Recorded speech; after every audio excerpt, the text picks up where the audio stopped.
Good day mga kasweldo! Welcome back to our channel.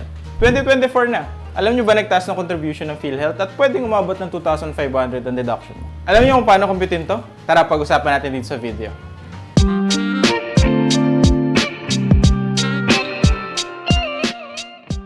Okay, ayan mga kasweldo. No? Ito yung memorandum ng PhilHealth na nirelease noong 2019. Ito yung PhilHealth Circular Number 2019-0009. So ayon dito, from 2019 up to 2024 to 2025, mag-i-increase yung contribution natin from 2.75% up to 5%. So last year, meron tayong increase na dapat 4.5% pero hindi yun natuloy. Pero ngayong taon, from 4% na ginagamit natin from 2023, ngayon magiging 5% na. Okay, so gusto niyo malaman kung paano computein to? Tara, dadalhin ko kayo sa Excel. Okay, yan mga kasweldo. Nag-ready ako dito ngayon ng 10 salary type. So, ito yung mga sample natin ng sahod ng mga empleyado natin. Tapos, titignan natin kung magiging magkano yung contribution ng employee at employer share. So, ito, tinag ko to as old contribution which is 4%. So, itong old contribution natin, 4%. So, equally ito dinidivide sa employee at employer. Okay, so tig 2% ang employee at employer share natin. Okay, so punta na tayo dun sa sample salary natin. Una dito, pag 5,000 yung salary ninyo, magkano ba yung magiging contribution nyo?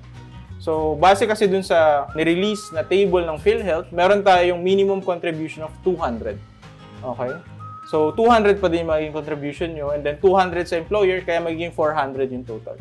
Paano naman pag 10,000 yung sahod niyo? So, yung 10,000 kasi pag binultiply natin sa 2%, 200 na yan. So, na-reach niya na yung minimum requirement or yung minimum contribution. So, 200 sa employee, 200 sa employer. Again, 400 yung magiging total contribution. So, ganun lang yun mga kasweldo, no? Try nyo lang din. Let's say, hindi fixed na 15,000, 20,000, 40,000, or 60,000 yung sahod ninyo. I-multiply nyo lang yun sa 2%. And then, kung magkano yung magiging contribution nyo, ganun din yung sa employer nyo.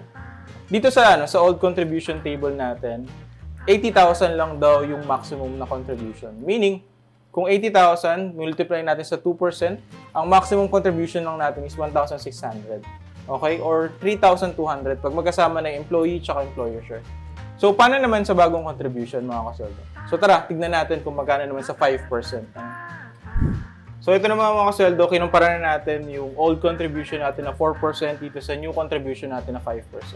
Again, yung 5% na yan, i-divide equally yan sa employee at employer.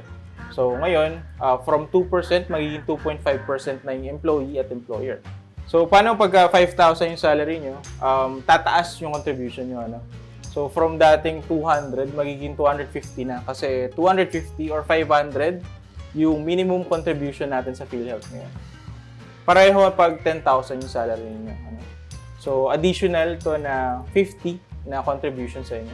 Salary scenario naman natin, 20,000. Again, multiply lang natin yun sa 2.5%. So, magiging 500 na yung contribution. So, tuloy-tuloy lang yung mga kasweldo hanggang dun sa bagong maximum contribution natin, which is 100,000. So, sa 100,000 kasi yung maximum niyan is 2,500. So, kung mas mataas pa sa 100,000 yung salary niyo, maximum pa rin yan na 2,500. So, ngayon, tignan natin kung magkano yung tinaas sa dating 4% na contribution nyo sa bagong 5% na contribution. Okay, so gagawa ko ng panibagong table dito. Lalagyan natin to ng difference. So, para makita natin, so per salary bracket, makikita natin kung magkano yung itinaas sa dating contribution. So, una natin dyan is yung 5,000. So, dating 200.